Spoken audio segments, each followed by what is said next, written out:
ओम काळेश्वरी ओम नमो भगवती आयरा जाऊ देव दे सदानंद जाऊ देव दे.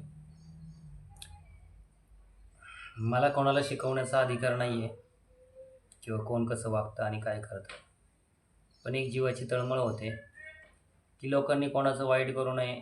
या गोष्टीसाठी मला असं वाटतं की एखाद्याचा घर, संसार, प्रपंच त्याच्या पाठीमागं वाईट दिशा आणि काय म्हणतात ना वाईट दशा ही कोणी लावू नये. म्हणून यासाठी मला त्या ताईचं खूप वाईट वाटलं, म्हणून आजचा व्हिडिओ हा मी करतो आहे. तर ओम काळेश्वरी ओम नमो भगवती आयरा जाऊ देव दे सदानंदी जाऊ देव दे. आज मला एक कॉल आला, भरपूर दिवसापासून येतो आहे. त्या ताईचं जरा थोडंसं चांगलं झालं. तो कॉल होता म्हणजे पंढरपूर जिल्ह्यातील अकोला अकलूज. तर त्या अकलूजमधून मला एक कॉल केला होता त्या ताईचा, आणि खूप गरीब कुटुंब. तर तिच्या ज्या शेजारी पाजारी जे लोक आहेत नाही का, तर काही लोकांनी तिच्यावरती घरामध्ये करणी करण्याचा प्रकार अशा पद्धतीने करणी केलं की काय केलं माहिती नाही. पण त्या ताईचं असं म्हणणं होतं की काही देवऋषी आले तिथे, काहीतरी पूजाविधी केली तिच्या घराच्या बाजूला आणि त्यांच्या घराच्या पत्र्यावरती चढले आणि काय काय प्रकार घडला, अशा काही गोष्टी झाल्या. तर मला फक्त एकच सांगायचं होतं की करणी करताना किंवा एखादा काही गोष्टी वाईट गोष्टी करताना 10 वेळेस विचार करावा की आपण या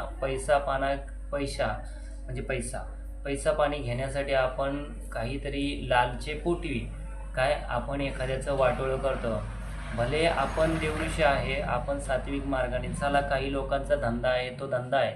परंतु मला त्या धंद्यावाल्यांना पण एकच सांगायचं आहे की दादांनो, आज तुम्हाला ज्या ठिकाणी बसवले, जी विद्या प्राप्त झालेली ही लोकांची वाटोळं करण्यासाठी नाही किंवा लोकांना मारण्यासाठी नाही आहे.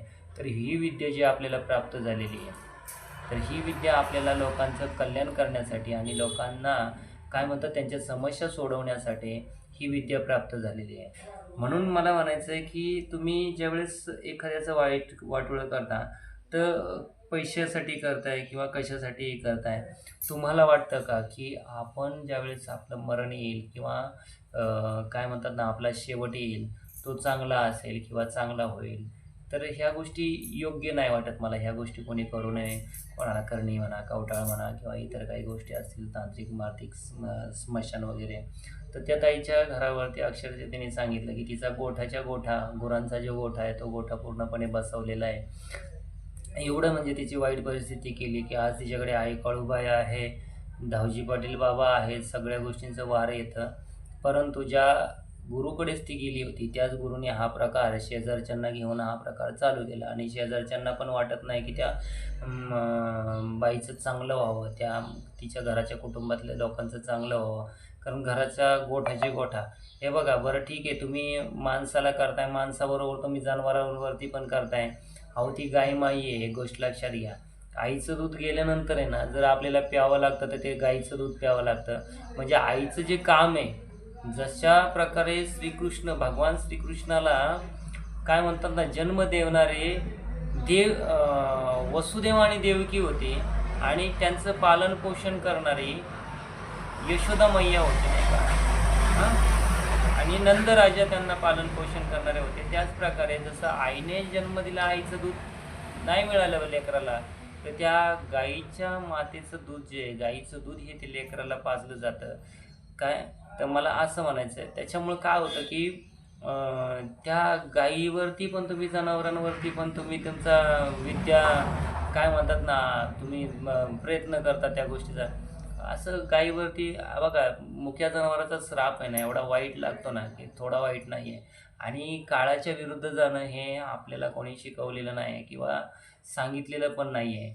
तुम्ही किती जरी काळाच्या विरुद्ध गेले, आता तुम्हाला क्षणिक सुखासाठी चला याचं वाटोळं केलं, त्याचं वाटोळं केलं, 2 पैसा मिळाला, खूप चांगलं चांगलं वाटेल म्हणाला नाही का.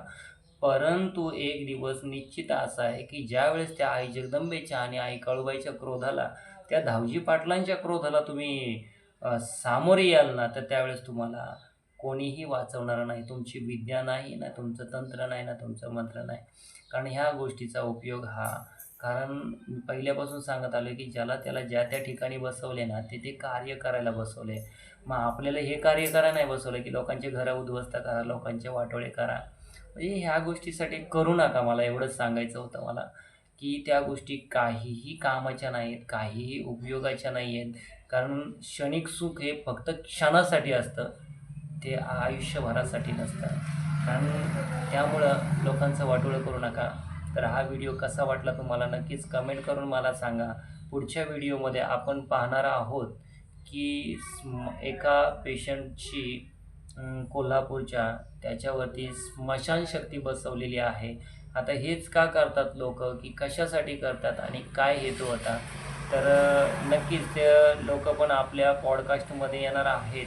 पण मी आता थोड्या दिवसासाठी पॉडकास्ट काय म्हणतात ना, स्थगिती दिलेली, कारण आपल्या स्टुडिओचं काम चालू आहे, इतर कामं आपले चालूच आहेत आणि भक्तांचे फोन येतात, त्यांचेही संकट निवारण करणं हा माझं काम आहे. आणि मला आणखीन एक सांगायचं होतं, की येत्या गुरुपौर्णिमेला काही भक्त असे आहेत, की ते आम्हाला मम्मी-पप्पा म्हणतायत आणि आम्हाला गुरु समजतायत.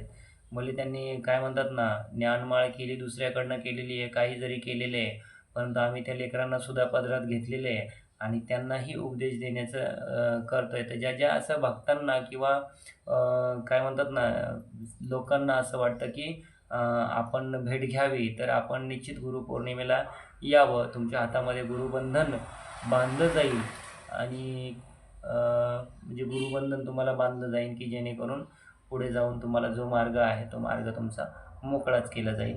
ओम काळेश्वरी, ओम नमो भगवती आई राजा उदे उदे, सदानंदीचा उदे उदे. धन्यवाद. Bye bye.